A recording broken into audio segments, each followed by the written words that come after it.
Magandang umaga, Sir Jerry, pati na sa mga nakikinig sa inyong channel. Sir Jerry, nais ko ring maibahagi ang karanasan kong nagbigay ng kilabot sa akin nung bata pa ako. Tawagin niyo na lang akong Bitoy, 47 years old, ng San Pablo City, Laguna. Ang karanasan kong iyon ay naganap noong high school pa ako. Sa SPC ako noon nag-aaral. Kung may nakikinig sa inyong taga San Pablo, tiyak alam nila ang school na iyon.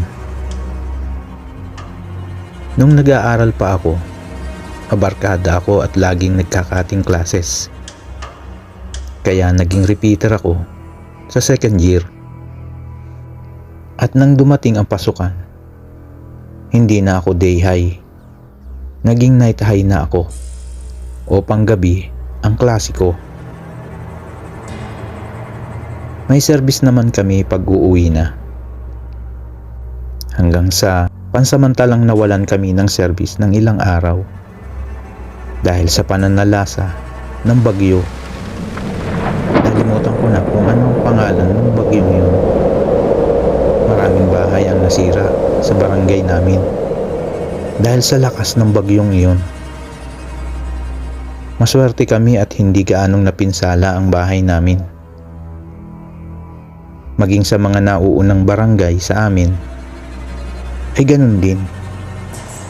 Pati ang mga kable ng kuryente sa mga poste sa kalsada ay mga nasira din dahil sa mga puno at mga puno ng nyug na nabuwal sa may kalsada. Kaya noon ay walang makabiyahing jeep. Dito na ako nahirapan dahil wala naman akong sapat na pera para maipambayad sa tricycle kasi mag-iilan kang salin para ka makauwi. Sakto lang ang pera kong baon. Isang araw, hiniram ko sa pinsan ko yung bike na hindi na niya ginagamit. Sabi ko, gagamitin ko lang service sa pagpasok ng ilang gabi hanggat hindi pa tuluyang nalilinis at naaalis ang mga punong nakaharang sa kalsada. Buti pumayag ang pinsan ko. Sa pagpasok ko sa school, okay lang. Dahil alauna pa lang, umaalis na ako ng bahay. Ang problema, pag pauwi na, hindi mawala ang kaba ko pag binabaybay ko na ang kalsada pamula sa highway tapos papasok pauwi sa aming barangay. Napakadilim dahil nga sa walang ilaw sa daan ang mga poste dahil hindi pa rin naaayos ang mga iyon. Isa pa, lalo kong ikinatatakot, isang daanan na balitang may nakikitang multo ng babae. Minsan naman ay isang matandang lalaki na naglalakad daw sa gilid ng kalsada at naaagnas ang mukha nito.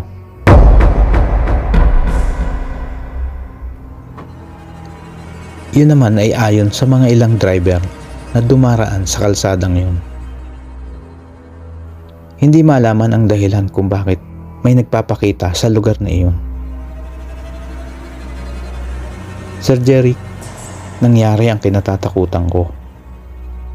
Isang gabi, habang binabaybay ko ang daan pauwi galing sa school. Sobrang dilim sa daan. Tanging liwanag lang ng buwan ang tanglaw ko sa madilim na kalsada. Nakakainis pa ang kalsada dahil lubak-lubak pa. Aspalto pa kasi noong panahong yun, Sir Jerry, ang daan. Hindi pa sementado. Habang nagpepedal ako, medyo nakapag-adjust na ang mga mata ko sa dilim. Kaya kahit papaano, nakikita ko na ang dinaraanan ko. At eto na, Sir Jerry, sumapit na ako sa kinatatakutan kong kalsada. Natatanaw ko pa lang, kinakabahan na ako at kinikilabutan. Panay ang dasal ko na walang magpakita sa akin. Pero Sir Jerry, Talaga yatang sinuswerte ako nung gabing yun.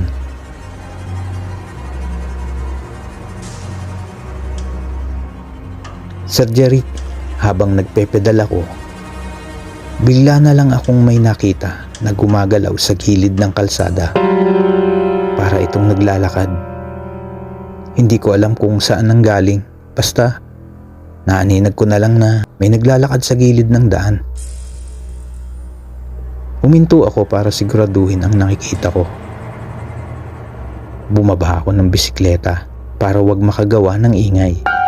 Sa takot ko na marinig o maramdaman ako ng naglalakad. Hindi ko malaman ang gagawin. Nakakahiyaman, Sir Jeric. Parang maiihi ako sa takot ng gabing yun. Dahan-dahan kong lumakad yung nakikita ko. At ang naglalakad na nakikita ko ay ang matandang lalaki. Sabi ko sa sarili ko, ito na siguro yung sinasabi nilang matanda. Gusto ko sanang sumakay ng bisikleta at patakbuhin ng mabilis. Pero hindi maaari dahil may isang puno ng niyog ang nabuwal sa may kalsada. Kaya kailangan kong buhatin ang bisikleta para ito mailiban. Hindi agad ako lumakad, Sir Jeric. Sabi ko, baka mawawala rin yung matanda. Pero nagkamali ako dahil luminto yung matanda na para bang inaabangan pa ako nito. Sir Jeric, hindi gumagalaw yung matanda. Talagang hindi ito nawala. Tapos, nangilabot ako lalo nang marinig kong umuungol yung matanda. Gusto ko na sanang bumalik pero napakalayo na ng pinedal ko. Ang ginawa ko, Sir Jeric, halos patakbo kong inakay yung bisikleta para makalagpas sa matandang lalaki. Panay ang dasal ko na wag sanang humarang yung matanda sa akin. Nang malapit na ako sa tapat ng matandang lalaki, hindi ko alam kung bakit ko panilingon yung matanda. Sir Jeric, nanlalaki ang mga mata nung matanda na nakatingin sa akin. Hindi ako sigurado pero parang ang nahaagnas ang balat nito. Napasigaw na ako sa takot, Sir Jeric. Mabilis kong binuhat yung bisikleta para mailiban sa nakaharang na puno ng nyug sa kalsada.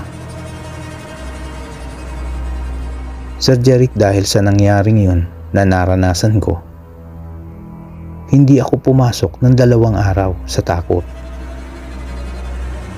Hindi ko naman masabi sa aking ama at ina ang totoong dahilan ng pagliban ko. Baka hindi sila maniwala. Kaya sinabi ko na lang na masama ang pakiramdam ko.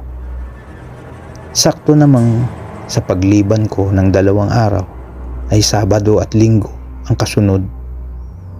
Kaya laking tuwa ko nang sabihin ni inay na malinis na ang kalsada. Makakabiyahe na ang mga jeep sa Lunes. Sa tuwing daraan ang service namin doon, bumabalik ang takot ko sa kalsadang yun.